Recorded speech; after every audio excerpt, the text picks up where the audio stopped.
और दोस्तों आज आपको मैं इम्पोर्टेंट ये वीडियो बना के दे रहा हूँ क्योंकि ये बहुत ही इम्पोर्टेंट है उनके लिए जो इंस्ट्रक्शंस फॉलो नहीं करके जाते हैं और एग्ज़ाम हॉल में जाके उनको बहुत सारी परेशानियाँ उठानी पड़ती है।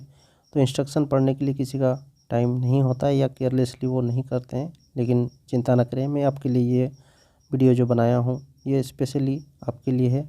बिना समय गवाए हम जितने भी इंस्ट्रक्शन है before going to examination hall, आपका JSSC CGL का जो एग्ज़ाम है बहुत ही इम्पोर्टेंट है, इसीलिए आप इस वीडियो को देखते रहें और हर एक इंस्ट्रक्शन को अच्छी तरह से जान लें ताकि आपका कोई भी प्रॉब्लम ना हो एग्ज़ाम हॉल में जाके। तो लेंदी ना करते हुए ये वीडियो को स्टार्ट करते हैं। और सबसे पहला इंस्ट्रक्शन ये है, यहाँ पर देखिए मैं यहाँ पर बाइलिंगुअली इंस्ट्रक्शन इंग्लिश में दिया हुआ है। आपके जो एडमिट कार्ड है उसको मैं हिंदी में यहाँ बना के दिया हूँ ताकि आपको अच्छी तरह से समझ में आए। तो इंस्ट्रक्शन को देखेंगे तो पहला जो है इंग्लिश में, admission to the exam centre will be produce on this admit card only. Paste a recent passport size colour photograph similar to the already uploaded one in the space provided above. The candidate will have to affix his or her signature in the space provided in the presence of a invigilator. तो इसका ये meaning हुआ कि परीक्षा केंद्र में प्रवेश के वक्त इस प्रवेश पत्र को प्रस्तुत करने पर ही होगा और ऊपर दिए गए स्थान पर पहले से अपलोड किए गए पासपोर्ट आकार के समान हालिया एक पासपोर्ट आकार का रंगीन फोटोग्राफ को चिपकाएं। उम्मीदवार को पर्यवेक्षक की उपस्थिति में दिए गए स्थान पर अपना हस्ताक्षर करना होगा। तो दोस्तों यहाँ पर देख सकते हो, ये डेमो के लिए मैं एक एडमिट कार्ड लेके आया हूँ और एडमिट कार्ड में देखिए यहाँ पर please and paste your recent passport size photo. तो इस स्पेस में आपको रिसेंटली आपका हुबहू जैसे ये दिख रहा है आपका फ़ोटो, उसको यहाँ पर चिपकाना होगा। और साथ ही साथ नीचे लिखा हुआ है candidate signature in the presence of invigilator, जो आप पर्यवेक्षक होंगे उनके सामने इसको साइन करना होगा।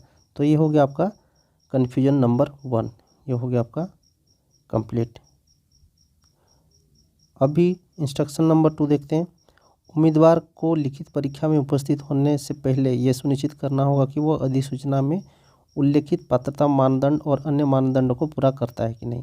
ये पहले ही आपको इंस्ट्रक्शन दे दिए हैं कि आप जो एग्ज़ाम हॉल में जा रहे हो उससे पहले ही आप जो भी आप सत्यापित किए हो, आपके जितने भी डॉक्यूमेंट है रिलेटेड टू एजुकेशन या आपका एज क्राइटेरिया जो भी है, तो ये आप पूरा करने हो।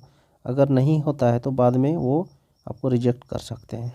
अब इंस्ट्रक्शन नंबर 3 को देखते हैं। परीक्षा में प्रवेश पूर्णतः अंतिम है।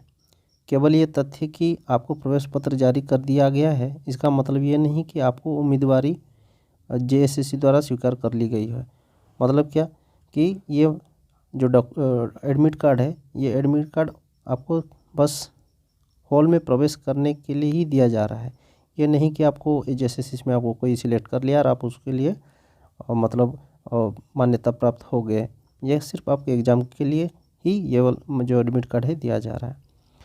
उसके बाद इस प्रवेश पत्र की प्राप्ति JSSC से रोजगार के लिए कोई प्रस्ताव नहीं है। आप कृपया ध्यान दें कि JSSC पात्रता सत्रों यानी आयु, शैक्षिक योग्यता और स्थिति यानी अनुसूचित जाति, अनुसूचित जनजाति, मतदान पिछड़ा वर्ग, PWD आदि का सत्यापन केवल मूल दस्तावेज के संदर्भ के में करेगा। परीक्षा में उत्तीर्ण होने वाले उम्मीदवारों का उनके द्वारा प्राप्त अंकों के आधार पर दस्तावेज सत्यापन किया जाएगा। इसीलिए कृपया ध्यान दें कि यदि भर्ती चयन प्रक्रिया के किसी भी चरण में या चयन के बाद भी ये पता जाता है कि आपका पात्रता मानदंड के संदर्भ में पात्र नहीं है, तो आपकी उम्मीदवारी नियुक्ति बिना कोई कारण बताए या पूर्व सूचना के रद्द कर दी जाएगी। ठीक है, इसमें तो कोई बताने जो किसी बात नहीं है, आप जान पा रहे हो। तो ये हो गया आपका इंस्ट्रक्शन 2। इंस्ट्रक्शन 4 में देखिए 4 में है, अभ्यर्थियों को अपने साथ कम से कम 2 काले बॉल पॉइंट पेन लाने होंगे। तो आपको पहले से ही बताया जा रहा है कि आपको ब्लैक कलर के 2 पेन लेके वहाँ पर बॉल पॉइंट पेन लेना है। बॉल पॉइंट आपको पता ही होगा, जहाँ पर आपका जेल नहीं होता वहाँ पर बॉल पेन होता है। अब आराम से वो दुकान से कहीं पे आपको मिल जाएगा, तो वो लेके जाएं, जेल पेन लेके ना जाएं। इसका एक ही कारण होता है कि जेल पेन जल्दी से वो पानी अगर लगे तो ख़राब हो जाता है आपका, और आपको जो पेपर जहाँ पर एग्ज़ाम दोगे, और बॉल पॉइंट जल्दी ख़राब नहीं होते हैं। नेक्स्ट इंस्ट्रक्शन 5 में देखिए, उम्मीदवारों को अनिवार्य तलाशी गतिविधि से गुजरना होगा। इसीलिए उम्मीदवारों को सलाह दी जाती है कि वे परीक्षा केंद्र में प्रवेश करने से पहले कोई भी आपत्तिजनक वस्तु छोड़ दें। अगर इसका एक ही मतलब होता है कि सीधा सीधा कि आप अगर कोई भी चिट लेके जा रहे हो तो उसको अंदर ना लें। अगर आप उनके जो तलाशी गतिविधि के दौरान आपको पाया जाता है तो आपको इसके लिए खुद जिम्मेदार होना पड़ेगा। हो सके तो आपको हॉल में बैठने के लिए अनुमति ना दी जाए। नेक्स्ट इंस्ट्रक्शन है, उम्मीदवारों को फोटो पहचान प्रमाण जैसे पासपोर्ट, पैन कार्ड। तो नेक्स्ट इंस्ट्रक्शन को देखते हैं। इंस्ट्रक्शन 6 में उम्मीदवारों को फोटो पहचान प्रमाण पत्र जैसे passport, PAN card, driving licence, मतदाता कार्ड, विशिष्ट पहचान पत्र, आधार की मूल प्रति और एक फोटोकॉपी के साथ प्रवेश पत्र लाना होगा। कृपया ध्यान दें, प्रवेश पत्र पर उल्लेखित आपका नाम पंजीकरण की प्रक्रिया के दौरान आपके द्वारा प्रदान किया गया फोटो पहचान प्रमाण पत्र उल्लेखित नाम से बिल्कुल मेल खाना चाहिए। तो इसीलिए आपको पहले ही ये मैं बता दूं कि पासपोर्ट हो या पैन कार्ड हो या आपका ड्राइविंग लाइसेंस हो या मतदाता कार्ड हो या विशिष्ट पहचान पत्र मतलब आधार कार्ड हो, ये सब आपका 2 प्रति होना चाहिए। एक होता है आपका ओरिजिनल वाला प्लस और एक होता है आपका फ़ोटोकॉपी वाला। ये 2 लेके जाना होगा। ये यहाँ पर इंस्ट्रक्शन दिया गया, इसीलिए आपको ये फॉलो करना ही पड़ेगा। और दोनों का नाम वहाँ पर मैच होना चाहिए, अलग अलग लेके नहीं जाइए। बहुत जन क्या करते हैं कि ड्राइविंग लाइसेंस लेके जाते हैं, उनका नाम वहाँ पर नहीं रहता, दूसरा किसी का लेके आते हैं, तो ये इसमें से आपको तो वहाँ से निकाल ही दिया जाएगा। जिन महिला उम्मीदवारों ने शादी के बाद पहला अंतिम मध्य नाम बदला है उन्हें इस बात का विशेष ध्यान रखना चाहिए। यदि एडमिट कार्ड और फोटो पहचान प्रमाण पत्र में दर्शाए गए नाम में कोई विसंगति है तो आपको परीक्षा में बैठने की अनुमति नहीं दी जाएगी। तो ये क्लियरली यहाँ पर मेंशन किया गया है कि आपको अगर कोई नाम आपका चेंज हुआ है, शादी के बाद आपका कोई मिडिल नाम या सरनेम या कुछ भी चेंज हुआ तो उसका आप अगर कुछ आपके पास प्रमाण है कि हाँ मैं इसका चेंज किया हूँ तो वो लेके साथ में जाएं, नहीं तो आपको अंदर नहीं जाने दिया जाएगा, एग्ज़ाम से वंचित कर दिया जाएगा। अभी देखते हैं इंस्ट्रक्शन नंबर 7। उम्मीदवारों को सलाह दी जाती है कि प्रवेश पत्र पर उल्लिखित समय पर परीक्षा स्थल पर रिपोर्ट करें। गेट बंद होने के बाद उम्मीदवार को परीक्षा स्थल में प्रवेश करने की अनुमति नहीं दी जाएगी। प्रश्न पत्र वितरण के बाद किसी भी परिस्थिति में अभ्यर्थियों को परीक्षा कक्ष छोड़ने की अनुमति नहीं दी जाएगी। तो समय से पहले जाना जरूरी है। और इसके लिए मैं दिखा देता हूँ यहाँ पे आपका देखिए, पहला जो पेपर है ये लैंग्वेज पेपर है और दूसरा पेपर जो ओडिया आपका अपना जो रीजनल लैंग्वेज है वो होगा। यहाँ पर देखिए एग्जामिनेशन डेट 28 है और रिपोर्टिंग टाइम आपका 7 बजे है। तो ये 7 बजे ही वहाँ पर आपको रिपोर्टिंग करना है। हालांकि आपको पता होगा इसका एग्ज़ाम टाइमिंग जो है 8:30 बजे है। 8:30 बजे से 10:30 बजे है और 11:30 से 1:30 बजे तक।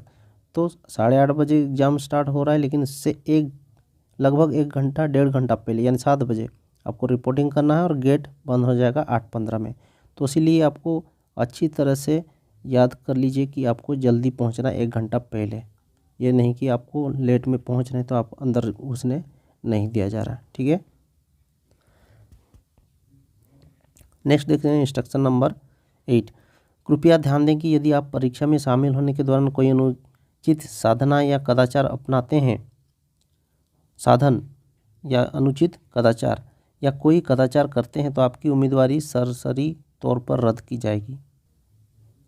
कृपया ध्यान दें, यदि आप परीक्षा में शामिल होने के दौरान कोई अनुचित साधन या कदाचार अपनाते हैं या कोई कदाचार करते हैं तो आपकी उम्मीदवारी सरसरी तौर पर रद्द की जाएगी। वहाँ पर कोई भी मिसकंडक्ट नहीं करना है। मिसकंडक्ट यानी किसी के साथ गाली गलौज नहीं करना है। वहाँ पर जो भी ऑफिसर हैं उनको अच्छे से पेश आना है, नहीं तो उनके ऊपर है कि वो आपको बैठने दें या ना दें। नेक्स्ट इंस्ट्रक्शन है 9। परीक्षा में किताबें, नोटबुक, कैलकुलेटर, सेलफोन आदि उपयोग की अनुमति नहीं है। कभी भी किताब ना ले जाएं, नोटबुक, कैलकुलेटर, सेलफोन ये सब नहीं लेना होगा। सेलफोन, पेजर, परीक्षा परिसर के अंदर कैलकुलेटर या ऐसी कोई भी उपकरण अनुमति नहीं है। अभ्यर्थियों को सलाह दी जाती है कि अपने हित में सेलफोन सहित कोई भी प्रतिबंधित वस्तु परीक्षा स्थल पर ना लाएं। इसकी सुरक्षा की व्यवस्था सुनिश्चित नहीं की जा सकती। कोई भी उम्मीदवार किसी भी अनुचित साधन का सहारा लेते हुए पाया गया, परीक्षण के दौरान किसी भी अभ्यर्थी को सहायता देना प्राप्त करना अयोग्य होगा। उम्मीदवारी उम्मीदवार यह सुनिश्चित करने के लिए सतर्क रहना चाहिए कि कोई अन्य आवर्ती उसके उत्तरों से नकल करने से सक्षम ना हो। तो यहाँ पर क्लियरली मेंशन कर दिया गया है कि आपको कोई भी एक्स्ट्रा ऐड वाला कोई भी हेल्पफुल चीज़ अपने हेल्प के लिए ना लें, जैसे सेल फोन, पेजर या कैलकुलेटर यहाँ पर अलाउ नहीं है। अगर आप कोई मोबाइल लेके जाते हो बाहर से तो इसका जो दायित्व है वो अपने आप अपने खुद के व्यवस्था लेके जाएं ताकि इसका सुरक्षा खुद कर पाएँ। उनके यहाँ कोई प्रबंधन यह नहीं होगा। नेक्स्ट देखते हैं इंस्ट्रक्शन 10। यदि कोई भी व्यक्ति किसी भी रूप में परीक्षण सामग्री या उनके मौजूदगी किसी भी जानकारी को संपूर्ण या आंशिक रूप में प्रकट कर रहा है, प्रकाशित कर रहा है, अनुत्पादित कर रहा है, संचारित कर रहा है, भंडारण कर रहा है, प्रसारण और भंडारण की सुविधा प्रदान कर रहा है या किसी माध्यम से मौखिक या लिखित, इलेक्ट्रॉनिक या यांत्रिक कागजात ले जा रहा है, परीक्षा हॉल में आपूर्ति की गई या अंदर पाई गई परीक्षण सामग्री के अनधिकृत कब्जे के खिलाफ कानूनी नियम के अनुसार कार्रवाई की जाएगी। तो जिनको नहीं पता है ये मैं यहाँ पर क्लियर बता देना। झारखंड प्रतियोगिता परीक्षा जो अधिनियम बनाया गया है इसके तहत प्रावधान है कि जो अगर इस तरह से कोई अनुचित कार्य करता है या कोई भी किसी को हेल्पफुल करता है या कोई चीटिंग करता है या कोई वहाँ पर पेपर लीक करता है, इस तरह से चीज़ होती है तो उसको 10 साल की सज़ा मिल जाएगी। ठीक है, और जो अभ्यर्थी कर रहा है उसके भी लिए भी बहुत और यहाँ पर नियम बनाए गए हैं, तो इसलिए इस चीज़ों से आप हमेशा दूर रहें।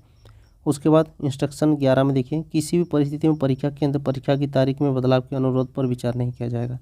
जैसे बहुत जनों को लगता है कि हाँ चलो हम एप्लीकेशन देते हैं और मेरा एग्ज़ाम घुस जाए, कोई दूसरे डेट में किया जाएगा, तो ये नहीं हो पाएगा। नेक्स्ट इंस्ट्रक्शन 12 में उम्मीदवार को सलाह दी जाती है कि अपना प्रवेश पत्र सुरक्षित रखें क्योंकि चयन के अगले चरण में उनकी आवश्यकता होगी। ये जो आपका एडमिट कार्ड है, ये एडमिट कार्ड को आप हमेशा अपने पास रखें और सुरक्षित रखें ताकि अगले जब भी कभी इसको मांगा जाए तो उसको आप हार्ड कॉपी प्रोड्यूस कर पाओ। नेक्स्ट इंस्ट्रक्शन देखते हैं। झारखंड प्रतियोगिता परीक्षा भर्ती में अनुचित साधनों के नियंत्रण और रोकथाम के उपाय अधिनियम 2023 लागू होगा और जो उम्मीदवार इस परीक्षा में शामिल होंगे उन्हें अध्ययन किया हुआ माना जाएगा, इस कृत्य को स्वीकार किया जाएगा। तो यहाँ पर देखिए ये जो इम्पोर्टेंट है, ये सबसे लास्ट में जो इंस्ट्रक्शन है बहुत ही इम्पोर्टेंट है। जो भी इस तरह संलिप्त रहते हैं कोई भी चीज़, जैसे कोई भी आप चीटिंग करते हो किसी को और कोई भी चीज़ को कोई किसी असामाजिक तत्वों से आप हेल्प लेते हो एग्ज़ाम में पास होने के लिए, तो इसका भी रोकथाम सरकार ने पहले से सोच के रखा है और इसके लिए बड़ी कड़ी से कड़ी आपको सज़ा मिल सकती है। तो इसीलिए ये चीज़ हमेशा याद रखो और इससे बचो ताकि आपके जो करियर है वो बच जाए। तो इस तरह से आपको टोटल यहाँ पर 13 यहाँ पर इंस्ट्रक्शन दिए गए हैं। 13 इंस्ट्रक्शन को मान लीजिएगा और सबसे बड़ी इंस्ट्रक्शन आपको देखें कि आपके जो 2 फोटोकॉपी लेना है ओरिजिनल वाला डॉक्यूमेंट और उसका डुप्लीकेट, और एक फ़ोटो लगाना है जो यहाँ पर इस तरह से सेम होना चाहिए और सिग्नेचर करना है। इस तरह से चीज़ों को यहाँ पर आपने जाना। तो मुझे लग रहा है कि आपके लिए ये वीडियो ज़रूर हेल्पफुल होगी। अगर ये आपके लिए हेल्पफुल है तो ज़रूर इसको लाइक कीजिए और ज़रूर इसमें कमेंट कीजिए, और अगर आप इस चैनल में नए हैं तो ज़रूर से इसको सब्सक्राइब करिए ताकि मुझे और इस तरह से वीडियो बनाने का हौसला मिले। Okay, take care, see you and best of luck for your exam.